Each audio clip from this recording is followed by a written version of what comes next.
Dear student, स्वागत है आपका इसके मैथ्स कोचिंग क्लास में। और इस वीडियो के अंदर हम डिस्कस करेंगे एग्जैक्ट डिफरेंशियल इक्वेशन का रूल नंबर 2। राइट, अब देखो एग्जैक्ट डिफरेंशियल इक्वेशन का रूल नंबर क्या। इसके पहले वीडियो में हमने जब हमारा एग्जैक्ट डिफरेंशियल इक्वेशन नहीं होगा तो उसको एग्जैक्ट डिफरेंशियल इक्वेशन कन्वर्ट करने के लिए इन्फेक्शन मेथड हमने क्या किया था, डिस्कस किया था। तब हम क्या करेंगे, रूल नंबर 2 क्या करेंगे, डिस्कस करेंगे। ठीक है, अब देखो रूल नंबर 2 क्या है हमारा। if differential equation mdx plus ndy is equals to 0 and mx plus ny is not equals to क्या है 0, where m and n both are homogeneous,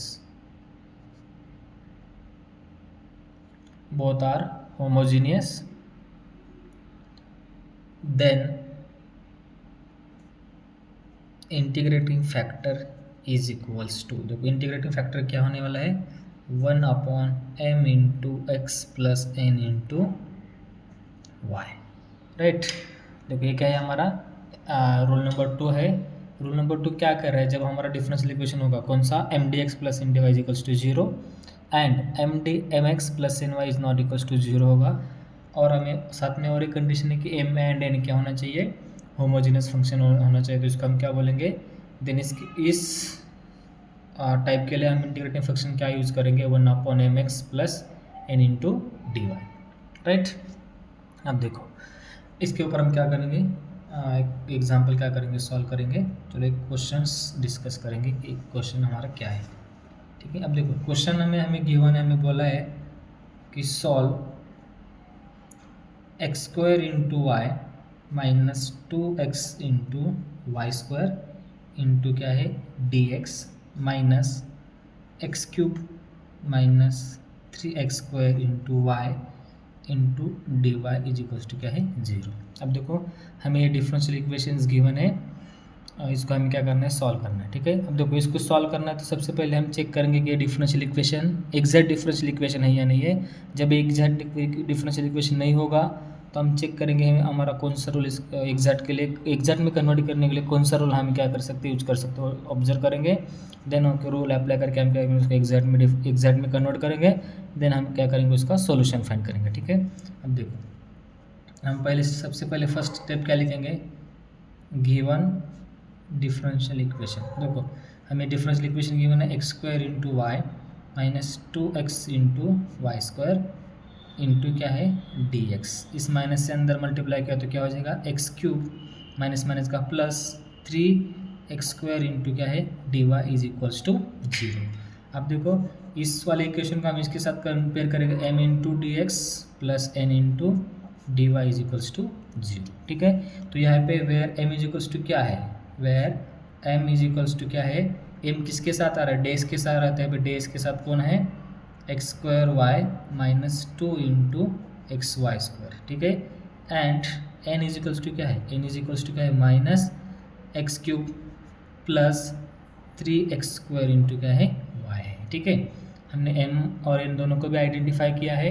हम क्या करेंगे बाद में, डेल m बाय डेल को क्या करेंगे, del m by del y को फाइंड करेंगे और चेक करेंगे कि दोनों इक्वल आ रहे हैं कि नहीं आ रहे हैं। देखो m का हमें क्या करना है, पार्शियल डेरिवेटिव लेना है इस y के रिस्पेक्ट में। तो हमें क्या मिलेगा, x square minus 4 into x Y.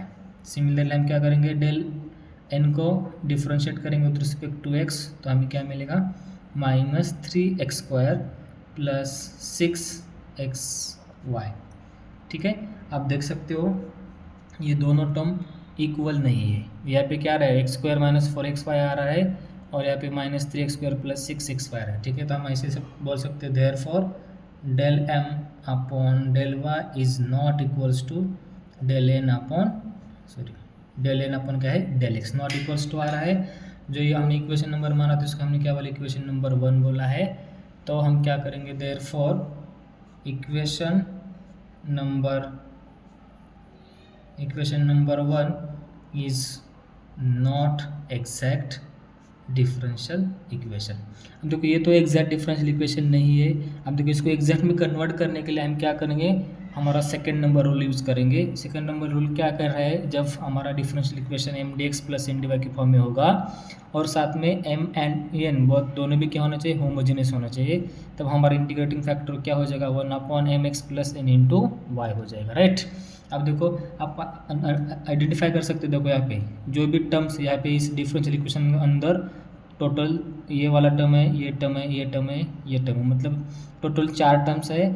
चारों टर्म का ऑर्डर कितना है, सेम है। इसका ऑर्डर कितना है, 3 है, इसका ऑर्डर कितना है, 3 है, इसका भी ऑर्डर 3 है, इसका भी ऑर्डर 3 है। तो हम क्या बोल सकते हैं कि m and n are homogeneous, that's why we can use m 1/mx plus n y. Okay, तो ये क्या करेंगे, इंटीग्रेटिंग फैक्टर करके यूज करेंगे, ठीक है। तो हम क्या बोलेंगे, but equation number 1 is not exact differential equation. देखो equation number 1 is not exact differential equation, but m and n both are homogeneous,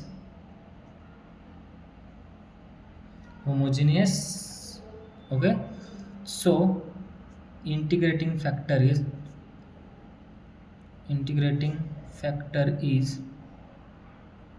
क्या हो जाएगा हमारा इंटीग्रेटिंग फैक्टर, 1/m को मल्टीप्लाई x और n को मल्टीप्लाई क्या है, y। ये हमारा क्या इंटीग्रेटिंग फैक्टर है। देयरफॉर हम क्या करेंगे, देखो m को किससे मल्टीप्लाई हो रहा है, x को मल्टीप्लाई हो रहा है ना, और इस प्लस क्या है, n को मल्टीप्लाई है y के साथ, ठीक है। तो क्या करेंगे, मैंने न्यूमरेटर को 1 एज इट इज रखा। m क्या है हमारे पास, m इज इक्वल्स टू हमने लिखा है, देखो x² minus 2x into y. इसको x से मल्टीप्लाई किया तो क्या हो जाएगा, m को x से मल्टीप्लाई करने के बाद हमें क्या मिलेगा, x³ minus 2 into x² into y² minus n को क्या करना है, y से मल्टीप्लाई करना है। n क्या है हमारा, n इज इक्वल्स टू है minus x³ plus 3x² y। तो इसको क्या करना है, y से मल्टीप्लाई करना है, तो हमें क्या मिलेगा, minus x³ into y then plus 3x² into क्या है, y², ठीक है। अब देखो इसको थोड़ा सा सिंप्लीफाई करिए, x³ into y minus x³ into y cancel out हो जाएगा। यहाँ पे क्या है, माइनस x² y², यहाँ पे क्या है प्लस 3x²। इसको सिंप्लीफाई करेंगे तो हमें क्या मिलेगा, 1/x² इंटू y² मिलेगा, ठीक है। हमें क्या मिलेगा, 1/x² इंटू y²। दोनों को मैंने क्या किया, सिंप्लीफाई। ये तो कैंसिल आउट हो रहा है, बस ये दोनों को सिंप्लीफाई किया तो हमें क्या मिलेगा, 1/x² इंटू y²। नाउ हम क्या करेंगे, हमारा फाइनल इंटीग्रेटिंग फैक्टर क्या बन गया, 1/x² into y²। Now equation 1 becomes, देखो इक्वेशन 1 कैसे बनेगा हमारा, हम क्या करेंगे, ये जो इक्वेशन नंबर 1 है हमारा x²y, इस सभी को क्या करेंगे, इंटीग्रेटिंग फैक्टर से मल्टीप्लाई करेंगे। जब इस और टर्म को हमने इंटीग्रेटिंग फैक्टर से मल्टीप्लाई किया तो हमें टर्म कैसे मिलेगा, 1/y माइनस 2/x इंटू क्या है, dx। माइनस है बीच में तो क्या मिलेगा हमें, x/y² माइनस 3/y इंटू क्या है, dy इज इक्वल्स टू 0। मैंने यहाँ पे डायरेक्टली लिखा है, कैसे लिखा है, देखो हमारा इक्वेशन 1 क्या है, मैं फिर एक बार यहाँ पे लिख रहा हूँ। इक्वेशन नंबर 1 है हमारा x² into y minus 2xy³ क्या है, dx प्लस, सॉरी यहाँ पे माइनस है, x³ plus 3 into x²y into क्या है, dy। बस इस ये वाला जो डिफरेंशियल इक्वेशन ना, इक्वेशन 1, इसको हमने माना है। इसके सभी टर्म को हमने किससे मल्टीप्लाई किया है, 1/x² इंटू y² से मल्टीप्लाई किया, ठीक है। आप चेक करके देख सकते हो हमारा आंसर सही आ रहा है कि नहीं आ रहा है, ठीक है। अब देखो हम क्या करेंगे, मल्टीप्लाई करने के बाद देखो आप यहाँ पे फिर एक बार कंपेयर करेंगे, ये जो हमारे जो डिफरेंशियल इक्वेशन है m into d x plus n into d y is equals to 0 के फॉर्म में है कि नहीं। m के साथ dx आ रहा है तो dx के साथ कौन आ रहा है, 1/y माइनस 2/x, और n के साथ कौन आ रहा है, x/y² माइनस 3/y। इस माइनस से अंदर मल्टीप्लाई किया तो n की टर्म हमारी क्या हो जाएगी, आप देख सकते हो। Therefore m is equals to हमें क्या मिला, 1/y minus 2/x and n is equals to क्या मिलेगा, मैं माइनस से अंदर मल्टीप्लाई कर देता हूँ, माइनस x/y² माइनस क्या है 3 माइनस माइनस का प्लस 3 क्या हो जाएगा, y हो जाएगा। फिर एक बार इसका डिफ्रेंशिएशन ले लो, del m by del y, ठीक है। हमें क्या करना है, y का डिफ्रेंशिएशन लेना है, तो y का डिफ्रेंशिएशन क्या मिलेगा, देखो y का डिफ्रेंशिएशन हमें लेना है, तो क्या मिलेगा -1/y²। ये तो प्योर कांस्टेंट टर्म है, तो कांस्टेंट का डेरिवेटिव क्या होता है 0। एंड यहाँ पे हम n का भी डिफ्रेंशिएशन लेंगे x के साथ, तो हमें क्या मिलेगा -1/y²। ये तो पूरा एक y का टर्म है, तो ये क्या हो जाएगा 0 -x का इंटीग्रेशन -1 डिवाइडेड बाई y²। जो आप देख सकते हैं यहाँ पे -1/y² -1/y² दोनों भी क्या है इक्वल है, तो मैं ऐसे लिख सकता हूँ which is equals to ∂m/∂y is equals to ∂n/∂x। अब देखो ये दोनों इक्वल हो रहा है, तो हमारा इक्वेशन नंबर 2 क्या था, ये तो इक्वेशन नंबर 2 इसको मैंने माना, क्योंकि जब इसको इंटीग्रेटिंग फैक्टर को मल्टीप्लाई करने के बाद हमें इक्वेशन ये मिला था, और इसको हमने mdx + ndy के साथ कंपेयर किया है, तो दोनों हम ये वाला टर्म हमें क्या मिला है इक्वल मिला है। ठीक है, सो मैं आगे लिख देता हूँ, so equation number 2 is exact differential equation. अब देखो हमें एग्जैक्ट डिफरेंशियल इक्वेशन मिला है, इसका मतलब क्या कर सकते हैं हम आगे उसका सोल्यूशन क्या कर सकते हैं फाइंड कर सकते हैं। ठीक है, तो चलिए उसका सोल्यूशन क्या करेंगे। ठीक है, हम क्या करना है उसका सोल्यूशन फाइंड करना है। तो सोल्यूशन का हमें पता है सोल्यूशन क्या होता है उसका general, therefore the general solution of exact differential equation क्या होता है हमारा जनरल सोल्यूशन।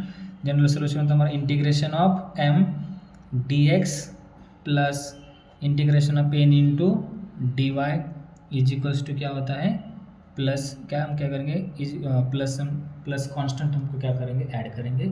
आपने किया तो भी चल सकता है, नहीं किया तो भी चल सकता है। ठीक है, लेकिन जब हम m को इंटीग्रेट कर रहे हैं dx के साथ, तो हमारा यहाँ पे क्या y क्या होता है y एज अ कांस्टेंट होता है। हम ये वाला इंटीग्रेशन का रूल पता होना चाहिए, पहले तो वीडियो में मैंने उसको एक्सप्लेन किया है। और यहाँ पे n का इंटीग्रेशन ले रहे dy के साथ, तो हम क्या कर सकते हैं सो यहाँ पे x is a free from यानी कि x जहाँ पे होगा वो डायरेक्टली टाइम क्या हो जाएगी 0 हो जाएगी। तो चलो हमारे पास m की वैल्यू क्या है, m हमें पता है m क्या है 1/y माइनस 2 क्या है x, ये हमारी वैल्यू है, प्लस इंटीग्रेट n क्या है हमारा x/y² प्लस 3/y, ये क्या है हमारा dy प्लस क्या करेंगे c। अब देखो इसका मतलब क्या है पे क्या करना है y को कांस्टेंट रखना है ना, यानी कि हमें पता है कांस्टेंट का इंटीग्रेशन क्या होता है जिसके रिस्पेक्ट में निकाल रहे हुए होता है। तो यहाँ पे मिलेगा हमें x/y माइनस यहाँ पे x का साथ डिफ्रेंशिएशन लेना था, इसका डिफ्रेंशिएशन क्या मिला 2 इंटू log x। ये 2 कांस्टेंट है, मैंने इंटीग्रेशन क्या आउटसाइड लिया तो 1/x बचेगा, 1/x का इंटीग्रेशन क्या होता है log x होता है। तो मैंने बस यहाँ पे लिखा ये वाला क्लोज प्लस यहाँ पे देखो हमें क्या करना है जो भी टर्म है वो फ्री फ्रॉम x होनी चाहिए, लेकिन यहाँ पे x आ रहा है तो ये वाला टर्म क्या हो जाएगा 0 हो जाएगा। तो ये हो जाएगा 0 प्लस 3/y का इंटीग्रेशन, जैसे इसको किया था ये 3 कांस्टेंट है तो आउटसाइड लिया तो बचेगा 1/y, और 1/y का इंटीग्रेशन क्या होता है log y प्लस क्या है c। इसको थोड़ा सा सिंप्लीफाई करिए x/y minus twice of log x plus 3 into log y plus c। ठीक है, आप इसको यहाँ तक भी छोड़ सकते हो, नहीं तो आपने बस इस y से दोनों साइड को मल्टीप्लाई कर दीजिए, फिर भी आपका आंसर हो जाएगा, नहीं तो आपने यहाँ तक छोड़ दिया तो भी चल सकता है। हम इसको क्या बोलेंगे this is required solution of differential equation, sorry exact differential equation बोल सकते हैं। ठीक है, वीडियो लास्ट तक देखने के लिए आपको दिल से थैंक यू, और आपको वीडियो पसंद आता है तो प्लीज़ आपके दोस्तों के साथ उसको क्या करिए शेयर करिए। Thank you for watching.